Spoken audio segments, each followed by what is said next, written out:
welcome to Watch Symposium. I'm Austin. This is a custom video for Mark. All right, Mark has a YouTube channel. I love his channel. I watch his channel regularly. I'm going to link to two of my favorite videos. One is story time. He talks about a time in New York City where he lives that he almost got his Rolex taken from him. Great story. And then the other video I'm going to link to is a trip he took to RSC New York. You get to see RSC New York. It's just a lot of the stuff that us Rolex fans love. It's some of the stuff that I give you when I take you guys to RSC Japan, but it's New York. So check out his channel. What does he have? Well, he seems to be a one-watch guy, all right? He started out, well, I don't know if he started out with this, but he had a ceramic sub, and then he went on to a 16710 GMT Master 2 pre-ceramic, and then he went on to an F serial date sub 16610, box papers, unpolished, beautiful example, something that I would pick up, and that's what he's on now. But he's got a question, all right, and here it is. He says, "Hey Austin, the topic for my request is, should I buy a Black Bay 58 Blue from my authorized dealer or a Hydronaut from Chrono24 or eBay? I need a second watch to pair with my 16610 Submariner. As you may know, I live in Brooklyn and I work the night shift in Lower Manhattan, so my commute is not exactly Rolex friendly." Again, check out that video linked to below. "There have been several instances in which I felt the need to hide my watch behind my back or just out of sight, which is not a situation I enjoy. I need something that turns me on but is less of a liability than a sub." And that's a great reason to get a Tudor. That's why I have my Tudors. Now, I will say that they're never going to turn you on as much as your Rolex, but it's halfway there, and you feel safer. If somebody does relieve you of it, it's not the end of the world. It's got that Rolex connection, but again, it ain't a Rolex, that's for sure, but it's about as close as you can get. "Both the Hydronaut and the Black Bay 58 turn me on. There are some days where I'm foaming at the mouth for the Black Bay 58, and I've loved it since the day it was released. It's a blue dial with a blue bezel, which is something that costs $40K from Rolex, and the in-house movement is a huge draw for me. Buying it would also start a purchase history with the AD, the authorized dealer." You're absolutely right there. That's a big reason why you want to go Black Bay 58. You get a new, unpolished, documented watch from an authorized dealer, start that history. Just be sure you go outside of New York. At least that would be my advice, because in New York City, you're going to be competing with a lot of high rollers, a lot of people with a lot more money that can drop a lot more money than what you'll be dropping for a Black Bay 58. And so that Black Bay 58 is probably not going to get your foot much in the door at a New York City Rolex authorized dealer. So go outside of the city, off the beaten track, to an AD where you have a connection. I'm sure, Mark, you know what to do. That would be my advice. But yes, it would give you that step towards a relationship and possibly other pieces, Rolex pieces down the road, and you'll get a brand new piece, box papers, everything unpolished, unmolested, and you don't have to go through the hassle and headache of going pre-owned. I mean, that's an adventure right there, and it's kind of fun, but not for the faint of heart, I'll put it that way. "The Hydronaut is a watch I've become obsessed with directly as a result of your praise and affection for it. I love its 90s, early 2000s charm, unique design, and its ability to be customized by Rolex during the service." And he's talking about the dial changes you can do. Link in the description to the one I did. "The fact that it's discontinued makes it special, and its limited quantity really turns me on." That's really important for me, all right? When something ceases to be produced, all of a sudden, in my eyes at least, it just becomes that much more special, because all of the examples out there are the only ones, and the only ones that will ever be made. And so that is one way to get me to appreciate a watch. Discontinue it, all right? And that's a big draw for me as far as the Hydronauts. He says, I can see either watch being the perfect luxury beater to counterbalance the collectability of my unpolished sub, but which one should I choose? I look forward to your sage insight as usual. Talk soon and be well. All right, thank you, Mark. I do appreciate that. Let's talk about the Hydronaut. Well, Tudor in general, all right? And I think you can divide Tudor into 3 genres, roughly. You've got the early stage of Tudor when there were basically just versions of the Rolex watches. I mean, the the Tudor day date and the sub, it looked exactly the same. The branding was different, and of course the movement was different. And you bought those watches because you wanted that oyster case, you wanted the durability of the case and the water resistance, but maybe you didn't want to spring for that Rolex movement, and so you're okay with the third-party movement. Okay, that was the early years. And then there was the second genre, which we're going to talk about in a minute, and then there's the current genre. And the current genre, they are very analogous, I would say, to Omega. Quality watches for sure. Personally speaking, they just kind of leave me cold, all right?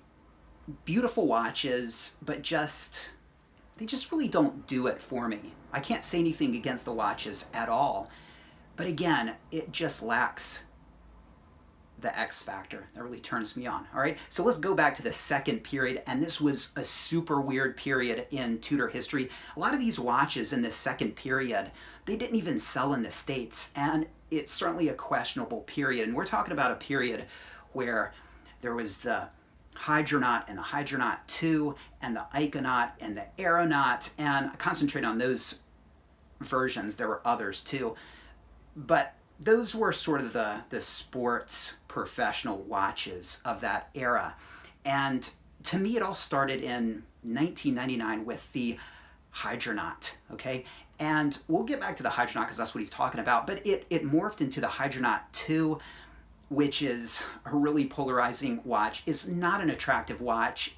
It's so ugly, it might be cool, and it's definitely a non-conformist watch.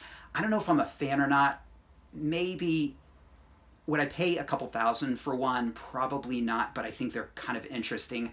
But as far as aesthetics, really weird. There's the Iconaut, which I have, and I've made a lot of videos about that. It's an acquired taste for sure. Certainly weird. It's a do-everything Swiss Army knife Tudor, and a lot of people hate it, but a lot of people like it as well. It certainly has like a cult following, all right? And then you've got something like the Aeronaut, which was the GMT version, and again, that's an ugly watch, and you know, they would say Aeronaut on the dial really obtrusively, and say Tudor on the bracelet. Just real weird, and I kind of respect it, but they just went too far with that one. All right, so a lot of people would say those weird and wacky Tudor models kill the brand, and aesthetically, it's just, I don't know what they were thinking. Really just odd. I don't know if they were I don't know what was going on, okay? So it's the second period that I think is really interesting. You know, the first period makes sense. We kind of understand what was going on. The current period, the third period makes sense. You know what they're doing. But this second period, there are more questions than answers. Who are you targeting? What are these designs about? Who is designing these watches? Why was it such a weird departure from the Rolex aesthetic?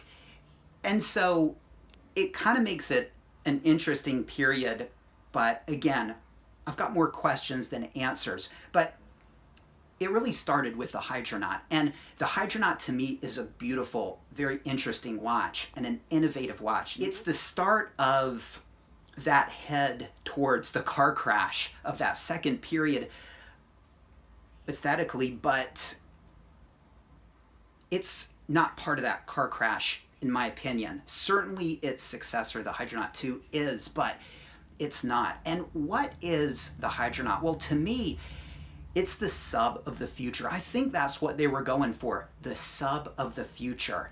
You know, they didn't want to continue to make Tudors that look like subs. And they also didn't want to mess with the formula of the sub. Actually, they did, but they didn't. And that's where the Yachtmaster came from. But I think they thought, now's our chance to sort of branch off and sort of redesign what is a sub. Let's make the sub of the future. And they did, and it was the Hydronaut.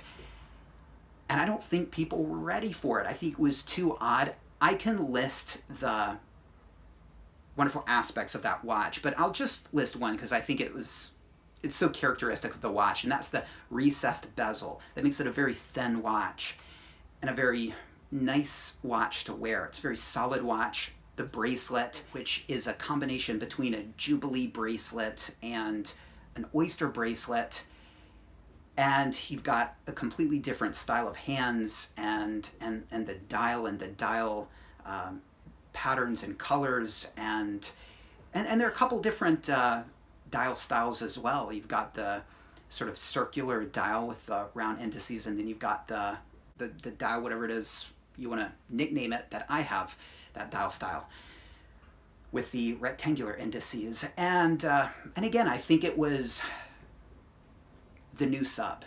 And it was a failure, I guess. And it was beautiful, and I guess just for some reason, I don't know, maybe the marketing wasn't right, maybe people didn't like the aesthetics. Maybe it was just such a departure from the sub that it was a failure, but for whatever reason, I guess it was. I wasn't around. Well, I was, but I wasn't a watch guy during then, and so I don't really know what the chatter was about the Hydronaut. But I do know that it morphed into the Hydronaut 2, and then they came out with a big, beefy Hydronaut, and then you're talking going down in flames. But this was a watch prior to that, and I think it was, to them, the sub of the future that the world wasn't ready for. And you can look at it as a failure, or you can look at it as an undiscovered, unappreciated gem. That's the way I look at it. And will this period, these second generation Tudors, be rediscovered in the future? That's a great question, and I don't know the answer to that. But possibly. I'm not sure about the Aeronaut or the Hydronaut 2, but I think if there's a shot, I think it's with the Hydronaut. And let's get to Mark's question. All right, so what would I go for? Well, you can get, I'm pretty sure, the Hydronaut for cheaper. And this is going to be a beater watch, right? And so I would probably go for the Hydronaut. You're going to be able to wear it a little bit more casually than you would a completely, minty contemporary Tudor. Maybe, right? Of course, you're going to be buying on the pre-owned market, and so that can be a little difficult, but it's going to mean getting a watch that's going to be cheaper than a modern Tudor. So you'll probably be able to find this watch for from 2 to 3. If you're lucky, 2,000, and if you're not, 3, and I've seen them for more. But I think you can find it for about 2,500, and it would give you an interesting watch, a unique watch you'll probably never see on another person's wrist.